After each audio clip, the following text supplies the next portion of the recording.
আসসালামু আলাইকুম। কেমন আছেন সবাই? আশা করছি আল্লাহর রহমতে অনেক ভালো আছেন। আমিও আলহামদুলিল্লাহ বেশ ভালো আছি। কাছে এবং দূরে, দেশ এবং দেশের বাহিরে যে যেখান থেকে আমার আজকের এই ব্লগ ভিডিওটি দেখছেন তাদের সবাইকে স্বাগতম। আসলে মেয়েদের কোনো কাজের আলাদা করে জায়গা নেই, কেননা মেয়েদের যেখানেই যায় সেখানেই কাজ করতে হয়।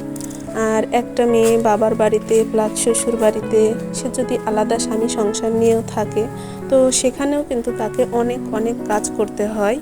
আসলে তাদের আরামের কোনো জায়গা নেই আর কি, যেটা আমার মনে হয়। কারণ আমি যেহেতু একটা মেয়ে আর আমার ক্ষেত্রে এমনটাই হয় আর কি। এই যে দেখছেন আমি এখন মায়ের বাসায় আছি, আর এখানে আমি আমার আব্বুর জামা কাপড়গুলো আয়রন করে দিচ্ছি আর কি। আসলে মা তো এগুলো পারে না, সেজন্য আমাকেই করতে হয়। আর এবার কিন্তু অনেক দিন পরই এটা আয়রন করছি, কেননা আমি যেহেতু প্রেগনেন্ট ছিলাম তো সেই কারণে কিন্তু আমি এগুলো অনেক দিন আর কি আয়রন করে দিতে পারি নাই। তো এখন মোটামুটি ধীরে ধীরে সুস্থ হয়ে উঠছি, কারণ আমার ছেলের বয়স 1 মাসের কাছাকাছি হতে এসেছে। তো সেজন্য আর কি টুকটাক করে একটু একটু কাজ মায়ের সঙ্গে আর কি করতেই হচ্ছে, কেননা মেয়ে হয়ে একদমই তো আর শুয়ে বসে মায়ের উপরে চাপ দেওয়া যায় না বলুন। তো সেই জন্য সংসারের মায়ের কাজের পাশাপাশি আমিও একটু হেল্প করি, তাহলে হয়ে যায় আর কি। দেখুন আব্বুর এই শার্টগুলো আমি বেশ সুন্দর করে আয়রন করে দিয়েছি, আর আব্বু ভীষণ খুশি হয়েছিল। আর এরপর দুপুরে রান্নার জন্য এই যে কাঁঠালের বিচিগুলো রান্না করছি। আসলে এটা আমার ভীষণ পছন্দের একটি খাবার। কাঁঠালের বিচি দিয়ে বেগুন দিয়ে মাছ দিয়ে সুন্দর করে একটা রেসিপি রান্না করব, বাট সেটা আপনাদের মাঝে সেভাবে শেয়ার করছি না, কেননা আপনারা আমার চেয়ে বেশি ভালো রান্না করতে জানেন, আর আমি কিন্তু খুবই কম রান্না করতে পারি, খুব একটা ভালো রান্না হয় না আমার থেকে। তো সেই জন্য আর কি সেভাবে আপনাদের মাঝে শেয়ার করছি না। জাস্ট বলে দিচ্ছি, কাঁঠালের বিচিটাকে আগে ভালোভাবে কষিয়ে নেবেন যেন 50% সেদ্ধ হয়ে যায়, আর তারপরই আপনারা বেগুনটা দিয়ে দিবেন, কেননা কাঁঠালের বিচিটা বেশ শক্ত হয়ে থাকে, তো সেই জন্যই বললাম আর কি। আর তারপর বেগুনটা দিয়ে একটা ঢাকনা দিয়ে ঢেকে দিয়ে একটু কষিয়ে কষিয়ে নিলেই হয়ে যাবে আর কি। আর আমার মায়ের মাটির রান্নাঘরটা একটু অন্যরকম, খুব একটা গোছালো পরিবেশ না। আপনারা প্লিজ এটা দেখে কেউ কিছু মনে করবেন না, কেননা বর্ষাকালে এই রান্নাঘরটায় প্রচুর পরিমাণে পানি জমে আসে, আর এখনও অতটা বর্ষা সেভাবে হয়নি, যার কারণে এখনও এটাতে রান্না করা যাচ্ছে, তা না হলে কিন্তু এগুলোও ডুবে যায়। তো সেই জন্য কিন্তু মা এগুলো এই সময় তেমন একটা পরিষ্কার পরিপাটি করে না, আর পরিষ্কার করলেও থাকে না, ডুবে যাওয়া জিনিস কেমন অবস্থায় থাকে বুঝুন।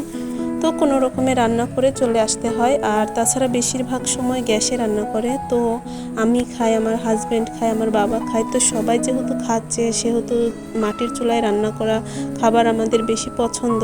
তো সেই জন্যই কিন্তু মা এখানে রান্না করে, আর আমিও ভাবলাম যে আমিও এখানেই রান্নাটা করে নিই। তো সেই জন্যই দেখুন রান্নাটা করে নিচ্ছি, আপনাদের সাথে গল্প করতে করতে আর কি রান্নাটা হয়ে গেল। আসলে যদি এমন হতো এই গল্প করতে করতে যদি হয়ে যেত 2 মিনিটে রান্না, আসলে সারাদিন তো অনেক কাজই করা হয়, বাট ভিডিওতে কতটুকু প্রকাশ করা হয় বলুন। এই যে দেখুন রান্নাটা আমি আপনাদের মাঝে 2 মিনিটে শেয়ার করলাম, আসলে কি তাই? এটা কি 2 মিনিটে রান্না সম্ভব আপনারা বলুন? এগুলো জোগাড় করতেই তো কতক্ষণ সময় চলে যায়, তারপরে আবার আছে রান্নাবাড়ি। তো যাই হোক, এখন সব পাতাগুলো চুলার ভেতর ঢুকিয়ে দিয়ে চুলাটা আমি বন্ধ করে দেব, আর তারপর রান্নাঘরে যে জিনিসগুলো নিয়ে এসেছিলাম সেগুলো গোছগাছ করে নেব। আসলে কি মায়ের উপরে চাপ যেন কম হয়, তো সেই জন্যই এই কাজগুলো আমি নিজ থেকেই করি আর কি। মা চাইছিল না যে আমি এগুলো করি, বাট আমারই ভালো লাগতেছিল না যে মা একা একা এত সব কিছু করবে, তারপর আমার ছেলেটাকে দেখাশোনা করবে। তো সেই জন্যই আর কি মাকে একটু সামান্য হেল্প করা আর কি। আর এখানে রান্নার জন্য আমি যে জিনিসগুলো ব্যবহার করছিলাম আর কি সেগুলোই বেশ সুন্দর করে আবারও ধুয়ে নিচ্ছি এখান থেকেই, তাহলে পরে আমার খাটুনিটা একটু হলে কম হবে। আসলে আমাদের গ্রামে যাদের বাসা তাদের কাজটা একটু বেশি শহরের তুলনায়, কেননা শহরের কিচেনটা অন্যরকম আর গ্রামের কিচেন পরিবেশ অন্যরকম, একদমই আলাদা। তো গ্রামে কিন্তু অনেক খাটুনি হয় শহরের বউদের তুলনায়, গ্রামের বউদের অনেক বেশি কাজ করতে হয়। এটাতে আপনারা আমার সঙ্গে একমত কিনা অবশ্যই জানাবেন। আর আপনাদের মাঝে একটা কথা বলে রাখি, ভিডিওটির এই পর্যন্ত যারা দেখেছেন তারা প্লিজ ভিডিওটি ভালো লাগলো কিনা তা কমেন্ট করে জানাবেন। আর ভিডিওটি যদি দেখে থাকেন তবে প্লিজ একটা লাইক দিয়ে দিবেন, কারণ আপনাদের এই একটা লাইক আমাদের পরবর্তী কন্টেন্ট তৈরি করতে অনেক অনেক বেশি উৎসাহিত করে। তো যাই হোক, দেখুন আমি রান্নাঘরের দরজাটা বন্ধ করে এই তো আমাদের রুমে চলে আসছি। আর হ্যাঁ, আমাদের রান্নাঘরটাই শুধু অন্যরকম, তাছাড়া এদিকে আদারওয়াইজ সব কিছু ভালোই আছে। আর এর মধ্যে দেখুন আমার আব্বু বেশ সুন্দর আম কেটে দিয়েছে, আর আমি এখন এই আমগুলোই খাচ্ছি। আসলে রান্না করে উঠে খুব গরম লেগেছিল, তো সেই আমগুলোই খাচ্ছি। আর বৃষ্টিও হচ্ছে মাশাআল্লাহ, থেমে থেমে বৃষ্টি হচ্ছে, গুড়ি গুড়ি বৃষ্টি যেটাকে বলে আর কি। তো আজকে কিন্তু আমি ভাড়া বাসায় চলে আসব। আর এই যে দেখুন বেশ গুড়ি গুড়ি বৃষ্টি ক্যামেরাতে আমার আসছে না, বাট হালকা হালকা বৃষ্টি হচ্ছিল, আর এটা ছাদের পানি পড়ছে। তো এই বৃষ্টির পরে কিন্তু আমি বাসায় চলে এসেছি। আসলে কোথাও আমার যেতে এই কারণেই ইচ্ছা করে না, কেননা বাসায় যখন আসি বাসার পরিবেশটা এতই খারাপ লাগে আর কি। দেখুন বৃষ্টিতে পুরো উঠোন ভিজে গেছে। আর এই যে বাসায় এসে আমি আবার গোসল দিয়েছি, কেননা এত গরম লাগছিল। এই যে আমার মাটির রান্নাঘরের পরিবেশটা দেখুন। আর জানি না এগুলো আমি কবে কত দিনে ঠিক করতে পারবো, তার উপর আছে আমার 1 মাসের সন্তান কোলে। তো বুঝতেই পারছেন আমার কেমন সংসারে কাজের চাপ পড়ে যাবে। আর এই তো ঘরের অবস্থাটা, তো ওর আব্বু দেখুন কোনো রকমে এটা ঝেড়ে দিয়েছে, আমি সন্তানদের শুয়ে দিয়েছি। তো ঘরগুলো আমাকে বেশ সুন্দর করে এখন গুছিয়ে নিতে হবে। আর ঘর যখন বেশি এলোমেলো থাকে তখন কোথায় থেকে কোন দিক থেকে কাজ শুরু করব সেটা আমি বুঝতে পারি না। তো দেখুন আমার পুরো ঘরটা আপনাদের দেখায়, কতটা নোংরা পরিবেশ হয়ে আছে। যদিও আমার হাজব্যান্ড ছিল, তারপরেও ও বাসার কোনো কিছুই করেনি। আসলে ও খুব ব্যস্ত, আর ও অনেক সমস্যা আছে, সেটা আপনাদের সঙ্গে পরে শেয়ার করব আর কি।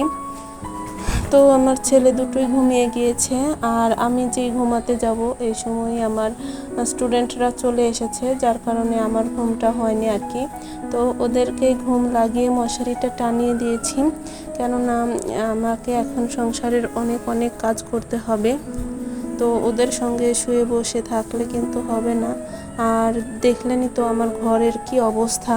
আসলে এই অবস্থায় কোথায় থেকে কাজ শুরু করব, আমার মাথাটা কিন্তু পুরো হ্যাং হয়ে গিয়েছিল। ঘরের যেদিকেই তাকাই সেদিকেই অছগোছালো নোংরা পরিবেশ।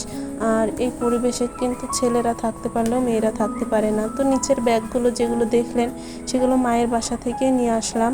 তো ওগুলো গোছানোই আছে, বাট সঠিক জায়গায় রেখে দিতে হবে। কিন্তু যেই সঠিক জায়গায় রাখবো সেইখানেই তো গোছানো নেই। তো বলুন কি অবস্থায় আমি পড়েছি। তো যাই হোক, আপনাদের সঙ্গে গল্প করতে করতে আমি একটু কিছু কাজ করে নিচ্ছি। আর আপনাদের কাছে আরও একবার রিকোয়েস্ট রইল, প্লিজ যারা আমার ভিডিওটিতে এখনও লাইক দিয়েননি বা দিতে ভুলে গিয়েছেন তারা প্লিজ আমার ভিডিওটিতে একটা লাইক দিয়ে দিবেন, কেননা আপনাদের একটা লাইক আমার প্রচুর প্রয়োজন। তো যাই হোক, আমার ভিডিওতে যদি কোনো কথা ভুল হয়ে থাকে তবে প্লিজ ক্ষমা দৃষ্টিতে দেখবেন। আর আপনাদের মাঝখানে আমি এখান থেকে বিদায় নিচ্ছি, কেননা আমি আর ক্যামেরা ধরে কোনো কাজ করতে পারছি না। এই ক্যামেরা ধরে কাজ করতে গেলে প্রচুর সময় লেগে যায়, আর ভিডিওটাও বড় হয়ে যায়। তো এখানেই বিদায় নিচ্ছি, ভালো থাকবেন সবাই, আল্লাহ হাফেজ, আসসালামু আলাইকুম।